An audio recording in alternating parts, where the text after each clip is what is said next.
রবিউল আউয়াল আসার সাথে সাথে ঈমানদার বলতে, মুমিন বলতে তার হৃদয়ের মধ্যে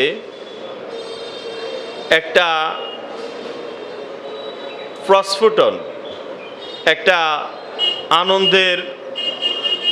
আনন্দের দোলনা তার হৃদয়ের মধ্যে বইতে থাকে, বা তার হৃদয়ের মধ্যে একটা জাগরণ তৈরি হয়।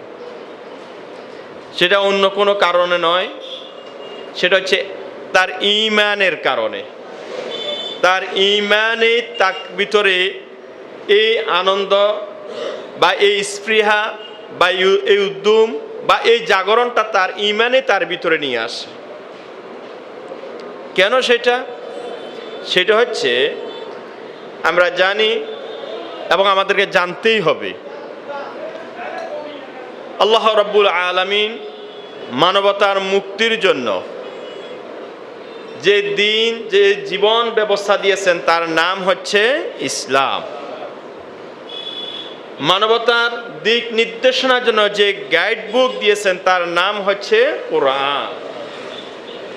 আর এই ইসলাম এবং কোরআনকে বুঝার জন্য যে গাইডার, যে টিচার, যে মহান শিক্ষক নির্ধারণ করেছেন তিনি অন্য কেউ নন, তিনি হচ্ছেন আমার আপনার নবী আরবি, নবী মুহাম্মদুর রাসূলুল্লাহ সাল্লাল্লাহু আলাইহি ওয়াসাল্লাম। একজন ঈমানদারের হৃদয় থেকে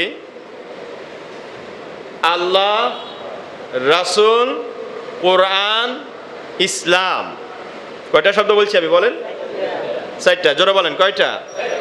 এক নম্বরে জোরে বলতে হবে, আর একটু সুন্দর করে বলেন। দুই নম্বরে রাসূল। রাসূল মানে মুহাম্মাদুর রাসূলুল্লাহ সাল্লাল্লাহু আলাইহি ওয়াসাল্লাম। তিন নম্বরে ইসলাম, তিন নম্বরে, চার নম্বরে কোরআন। এই চারটা জিনিস ঈমানদারের হৃদয়ের সাথে লেগেই আছে। এগুলা একটা থেকে একটাকে ফাঁক করার, পৃথক করার কোনো সুযোগ নাই, একটার সাথে একটা লেগেই আছে।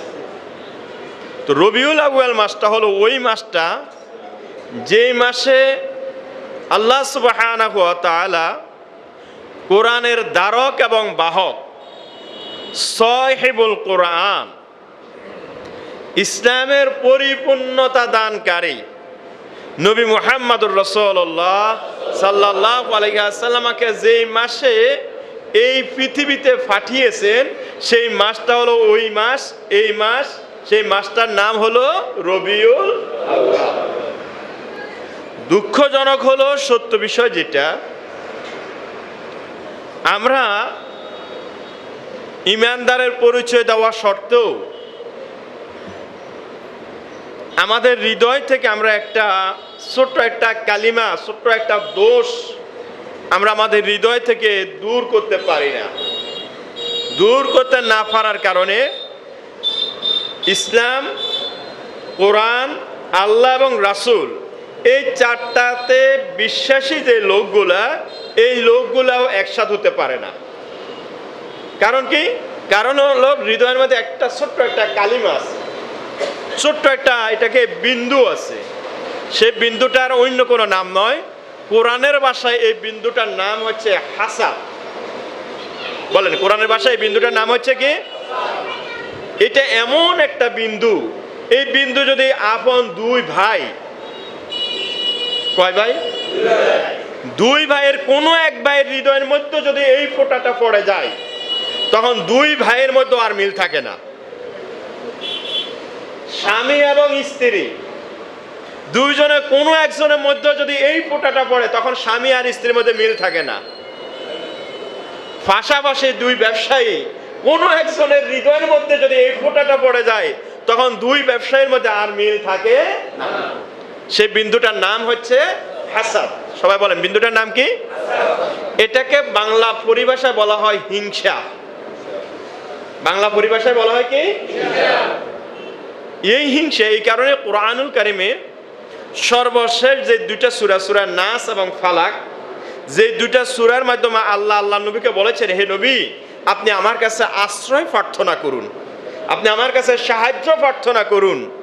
ওই দুইটা সূরার ভিতরে প্রথম যে সূরাটা সূরাতুল ফালাক, ফালাকের ভিতরে আল্লাহ রাব্বুল আলামিন কথাটা এইভাবেই বলেছেন, হে নবী আপনি এইভাবে বলেন, বিসমিল্লাহির রহমানির রহিম।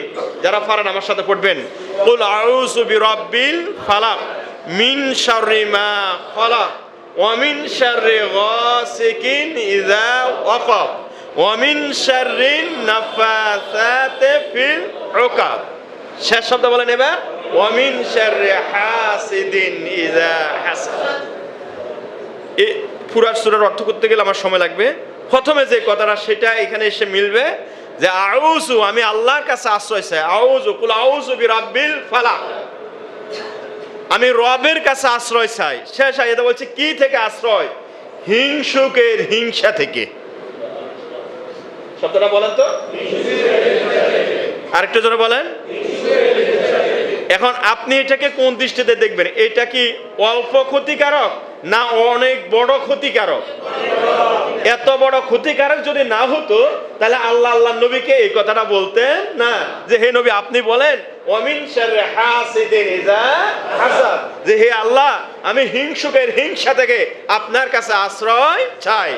একসাথে চাকরি করে, জব করে, পাশাপাশি দুই চেয়ারের মধ্যে বসে, কিন্তু এই হিংসার কারণে পাশাপাশি দুই চেয়ারের মধ্যে 10 বছর একসাথে চাকরি করার পরও হিংসার কারণে এই দুই চেয়ারের মধ্যে কোনো মিল নাই। কি বলেন, ঠিক কি না? শুধু একটাই কালিমা, একটা ফোঁটা, যার নাম হচ্ছে হাসাদ বা হিংসা।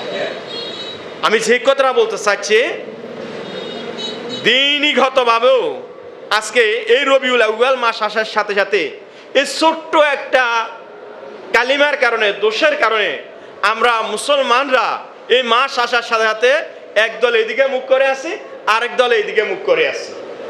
একদল পারে না এই দলকে খাইতে, আরেক দল পারে না এই দলকে ধরতে। মনে হয়, আমার ভাষা আমি এইভাবে বলি যে দুইটা হিংস্র সিংহ একটা দিকে যেভাবে তাড়িয়ে যায়, অথবা দুটা হিংস্র প্রাণী একটার দিকে যেভাবে তাড়িয়ে যায়, রবিউল আউয়াল মাস আসার সাথে সাথে যেন আমাদের মুসলমান গোষ্ঠীর মধ্যে ঠিক এরকম একটা হিংসাত্মক মনোভাব তৈরি হয়।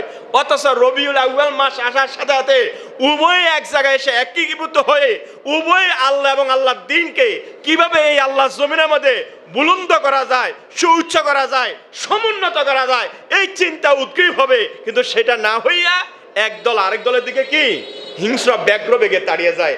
আমার মনে হয় আমার এই কথাটা আপনারা কেউ দ্বিমত পোষণ করবে না। এটা কারণটা একটাই, সেটা হচ্ছে আমার মনে হয় আমাদের ভিতরে বুঝার পেশকম তো আছে, বাকি আমাদের ভিতরে কি আছে? জোরে বলেন কি আছে? আরেকটু জোরে বলেন কি আছে? সেটার বিশ্লেষণ করতে গেলে কি কারণে হিংসা, সেটা বলতে গেলে আমার অনেক কথা বলার আছে, কিন্তু আমি সেদিকে নিচ্ছি না আপনাদেরকে।